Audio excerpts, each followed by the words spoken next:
Okay, ito naman yung para sa Tacloban City Testing Center natin. So, March 19, ito sila. Yung meant for today. And then, punta tayo sa March 20, which is gonna be for tomorrow. Screenshot nyo na po ito. Tacloban Region 8. March 21. This is March 21. Punta tayo ng March 22. Asan yung 22 natin? Wala pala, no? 24 na tayo, which is next week. Ito po yung March 24 for Tacloban City. Screenshot nyo na yan.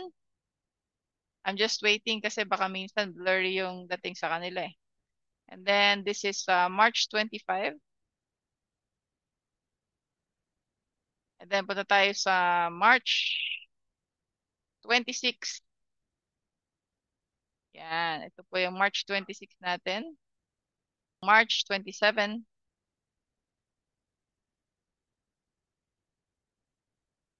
This is March 27. Screenshot nyo na.